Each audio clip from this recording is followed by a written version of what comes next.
Telecafé presenta Una luz en el sendero. Una palabra de esperanza para un mundo necesitado de amor. Una luz en el sendero. Un cara a cara para vivir e iluminar la oscuridad de la vida de aquellos que amamos. Permíteme orar contigo. Presenta y dirige el Padre Pacho. Muy buenas noches, bienvenidos a nuestro programa Una luz en el sendero. Hoy existe una amenaza en el actual panorama político internacional y es la creciente penetración de un laicismo expresado por medio de lo que llamamos una transformación cultural, por medio de la tergiversación de diferentes conceptos, uno de ellos el de la libertad en el ser humano. A veces se quiere hacer una reconstrucción desde la sociedad, desde un nuevo lenguaje. Todo el que se opone a esta nueva propuesta cultural está yendo contracorriente y se le puede denominar de muchas maneras: troglodita, retrasado, ultraderechista. Es una batalla que la debemos emprender todos, no solo algunas personas como los invitados que tenemos en esta noche, sino todos los grupos, las asociaciones, las iglesias. A veces parecería que podemos perder un estatus social si no nos confrontamos con estas líneas de pensamiento que son demasiado nocivas para nuestra sociedad. En esta noche tenemos dos invitados muy especiales y los vamos a tener este sábado y, si Dios lo permite, el próximo sábado.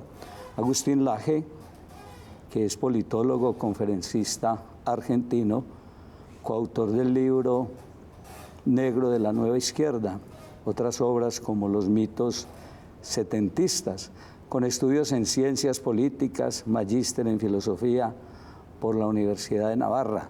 Y también tenemos a Samuel Ángel, que ustedes bien ya lo conocen, lo hemos tenido en otros programas, abogado de la Universidad de la Gran Colombia, ganador del Premio Global de Liderazgo 2011 en Londres, músico, escritor de libros como La amenaza de la ideología de género y Cómo enfrentar la política del resentimiento. Ha sido también prologuista de diferentes libros, como este que hemos mencionado anteriormente, de el libro Negro de la Nueva Izquierda. Y la verdad que con ellos queremos compartir estos dos programas que los hemos querido llamar Una batalla cultural. Buenas noches y bienvenidos al programa. Buenas noches, gracias por la invitación, es un placer. Buenas noches, padre, gracias. Un honor estar acá en Telecafé. Nos alegra muchísimo, de verdad, tener a Agustín y tener también con nosotros a Samuel Ángel. Su primera, Agustín, obra que se ha llamado el libro Negro de la Nueva Izquierda, pues definitivamente ha sido un bestseller entre los de habla hispana en Amazon. Todos los meses aparece entre los más vendidos, coautor con Nicolás Márquez. ¿Cómo conoció a Nicolás y por qué el éxito de este libro? Mire, ese en verdad no es mi primer libro, pero sí es el primer libro que sale de las fronteras argentinas. Se publicó en el año 2016 y en ese momento con Nicolás ya llevábamos varios años de amistad. Yo lo conocí a Nicolás cuando yo tenía 14 años, hoy tengo 33, y Nicolás en ese momento tenía 29, y él acababa de publicar un libro suyo sobre revisionismo histórico en Argentina. Nos hicimos amigos, él se convirtió en mi maestro y escribimos en el año 2016 ese libro, el libro Negro de la Nueva Izquierda. Lo escribimos porque pensamos que el tema del género, del feminismo, del LGBT, del aborto, iban a venir con muchísima fuerza a toda la región y nadie estaba, o pocos estaban hablando con claridad sobre el asunto. Advertíamos además que todos estos temas tenían un pilar político, una pata política que no había sido analizada. Entonces en ese libro lo que hacemos es analizar cuáles son los intereses políticos que hay atrás de lo que hoy llamamos ideología de género. Samuel Ángel, ¿cómo fue tu cercanía con estos dos personajes tan especiales?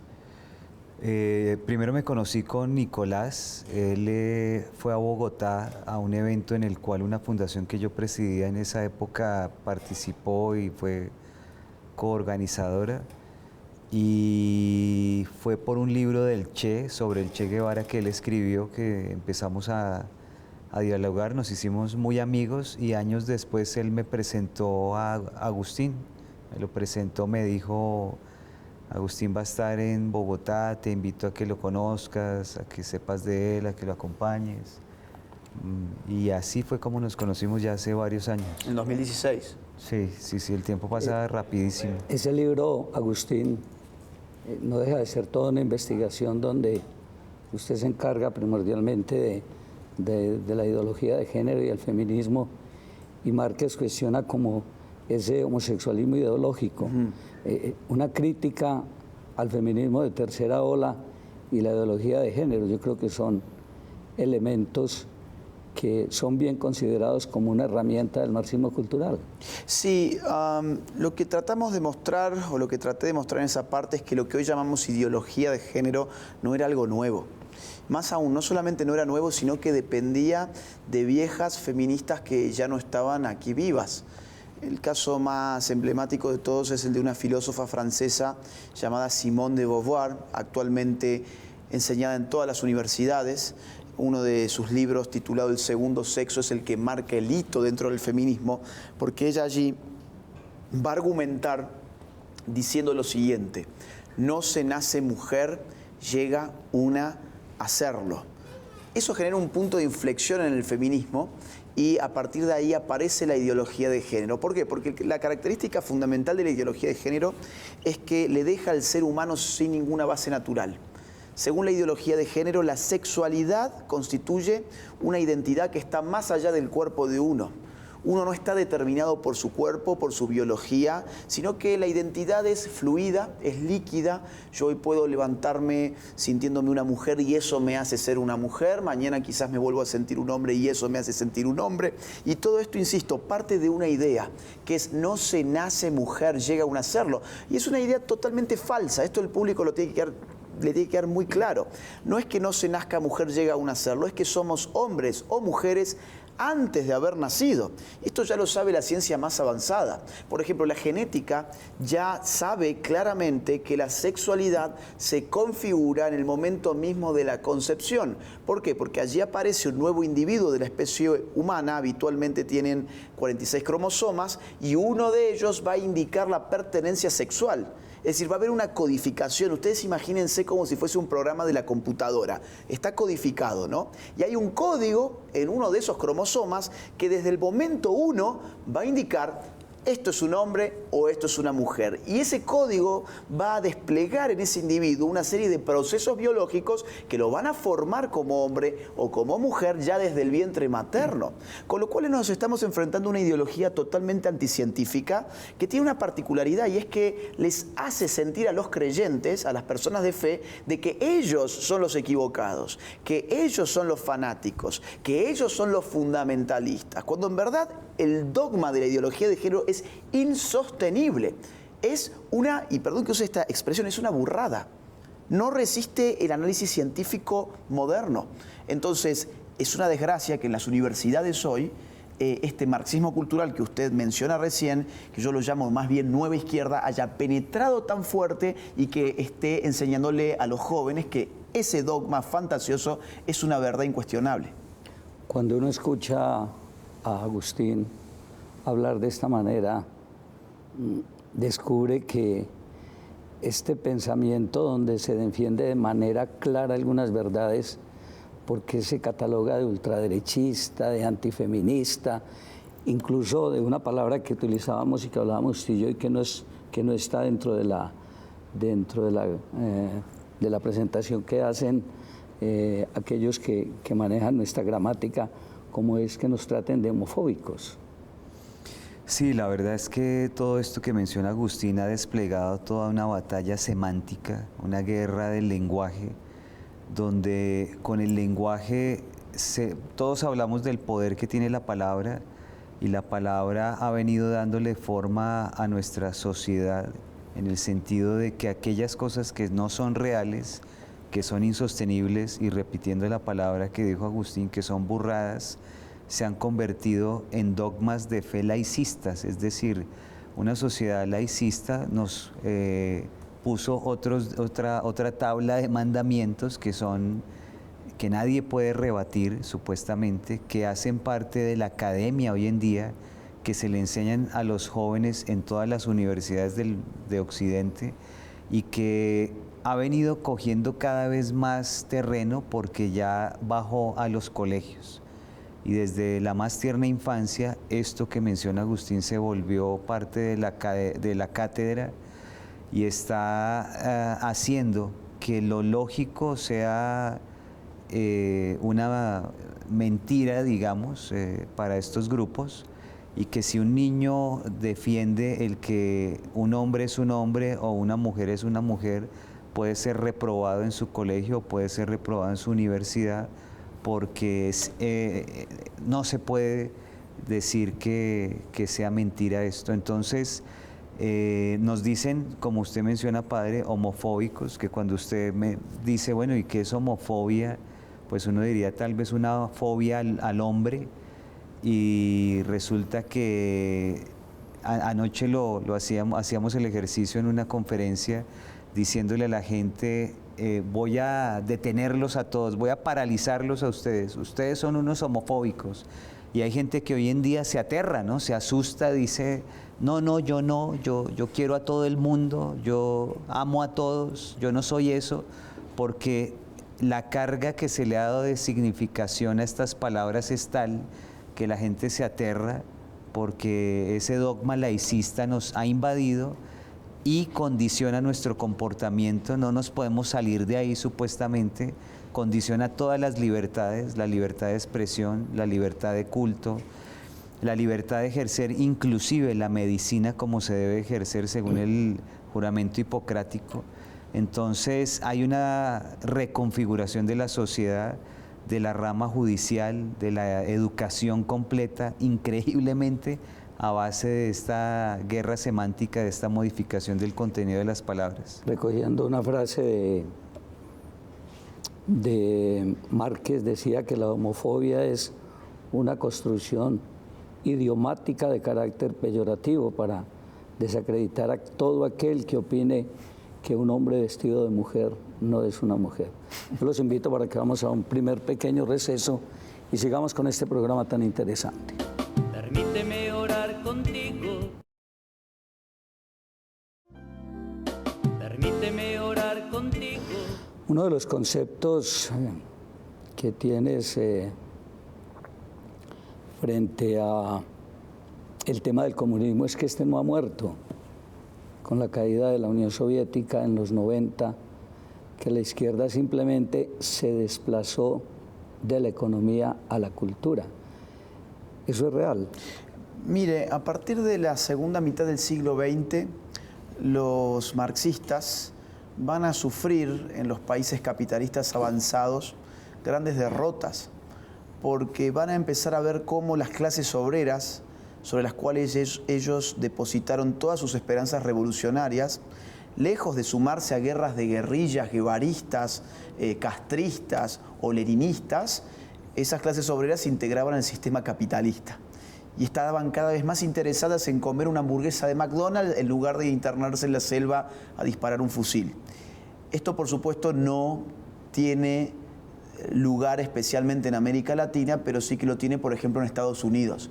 Imagínese usted ir a tratar de hacer una guerra de guerrillas guevarista a los Estados Unidos en la década del 70, 80. Es imposible. ¿Por qué? Porque esas clases económicamente marginadas se encuentran aburguesadas. ¿Y de qué dependía la revolución marxista? De que esas clases marginadas tomaran lo que ellos llamaban conciencia de clase y estuviesen dispuestos a agarrar un fusil y hacer la revolución. Cuando los izquierdistas advierten que su teoría marxista no está dando resultados, modifican el contenido de la dialéctica. La dialéctica económica que ellos planteaban era burgueses versus obreros, ¿sí? Vamos a decir así, los capitalistas contra la clase obrera. Ese choque iba a generar el comunismo. Pero si los obreros son cada vez más burgueses, ¿qué hacemos entonces? Y ellos ahí, algunos de sus teóricos más importantes, como Herbert Marcuse, por ejemplo, advirtió que era una buena idea trasladar esa misma estructura de relación conflictual desde la economía hacia la sexualidad.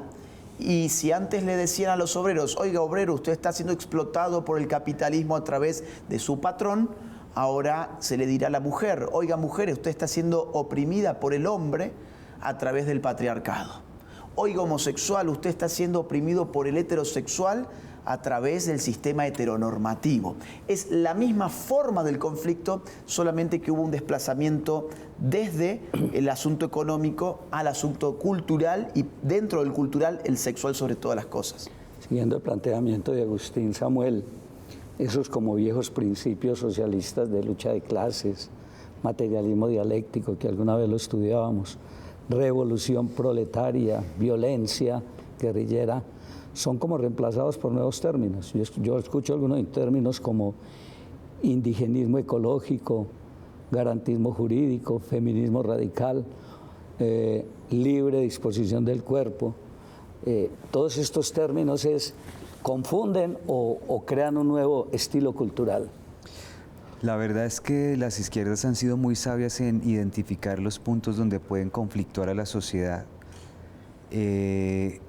Cuando decía Agustín del tema de que se ha desplazado digamos, la opresión, la supuesta opresión sobre el proletariado hacia los homosexuales o hacia las mujeres, pues no solamente se quedan en los homosexuales o las mujeres, sino que, por ejemplo, hablando del ambientalismo, en nombre de cuidar el planeta, ahora resulta que el ser humano todo es una plaga que debe ser limitada en su crecimiento, por eso todo este tema de las estrategias de control poblacional y de eugenesia, porque somos una plaga que está acabando con el planeta. Todo es conflicto, todo es problema, como diríamos nosotros popularmente aquí, y en todo lo que sea el conflicto se alimentan las izquierdas, las izquierdas se alimentan del conflicto para pervivir y para tomar cuerpo en la sociedad. Eso es lo que están haciendo con cada uno de esos términos. Hay como una ensalada vanguardista, ustedes lo expresan en sus investigaciones, Agustín, que se escuda bajo lemas como de apariencia noble, sí, tales como igualitarismo, inclusión. En todas partes escucho a políticos hablando de diversidad, hablando de los derechos de las minorías.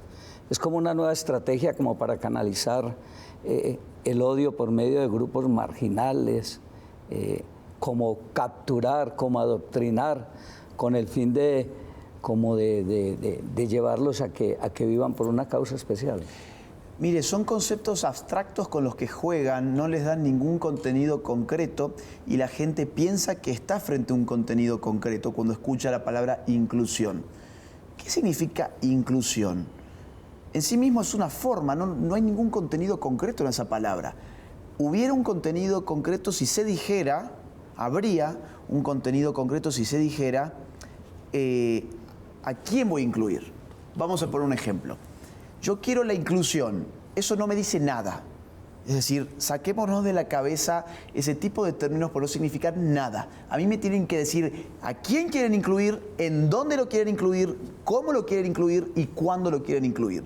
Ejemplo, vamos a incluir a un señor de 50 y tantos de años que se autopercibe una niña de 6 años. En el colegio los vamos a incluir con los nenitos que tienen 6 años. ¿Eso es una inclusión? Ese ejemplo existe, no es un invento, no es hipotético. Ese ejemplo se dio en Canadá, ¿sí? Vamos a incluir en la competencia de natación femenina a un señor que sabe nadar, que ha competido contra otros señores en las competencias de la liga de natación masculina y ha venido perdiendo siempre. Y ahora me dice que es una mujer. Pues si vamos a poner la inclusión como una palabra a la cual tenemos que venerar, sin preguntarnos quién, cuándo, cómo y dónde, pues entonces ese señor lo voy a tener que poner a competir con mujeres. Ese ejemplo también existe, es reciente. Un hombre que ahora dice que es una mujer batió todos los récords de la natación femenina en los Estados Unidos hace un par de meses nada más. Y eso es inclusión. Y eso es inclusión. Sí, claro, estamos incluyendo a un hombre en un concurso de mujeres. Hombres que levantan peso y entran en los Juegos Olímpicos de Tokio representando a Nueva Zelanda en la categoría femenina de levantamiento de peso. Vamos a ver la diversidad. Otro término, diversidad. ¿Cuál es el límite de la diversidad? Porque lo diverso simplemente hace referencia a lo distinto. ¿Yo tengo que celebrar lo distinto por ser distinto? Bueno, en principio no. Por ejemplo, vamos a decir, una persona que tiene orientación y tiene un deseo sexual por niños es distinto respecto de un heterosexual, dentro de un adulto heterosexual. Es distinto, es diverso. Hay diversidad en el género o en la orientación pedófila, por ejemplo, que es el caso que estoy poniendo. ¿Yo tengo que abrazar la diversidad en ese caso? O vamos a poner el caso de las familias diversas. Ahora, como hay que venerar la diversidad, aparece el concepto de las familias diversas. ¿Qué son las familias diversas? Por ejemplo, las familias pluriparentales. ¿Cuáles son las pluriparentales? Por ejemplo, vamos a ver, una pareja homosexual quiere adoptar un niño, pero no quiere tenerlo para ella sola. Tiene una pareja de lesbianas amigas y, bueno, adoptemos al niño entre los 4 y lo vamos pasando como si fuese una mascotita de casa en casa. Y que el niño tenga 2 papás y 2 mamás. Y bueno, así nos realizamos los 4 como padres de una criatura. Eso es diversidad. Entonces, cuando uno piensa en esas palabras, tiene que hacer preguntas un poco más profundas que ese acatamiento automático, acrítico, del cual gozan estos eslogans. El público debería decir, diversidad, sí, lo distinto puede ser bueno o no. Lo que me tienen que decir es cuál es el contenido de la diversidad. La inclusión puede ser buena o no. Me tienen que decir cuándo, cómo, dónde, por qué.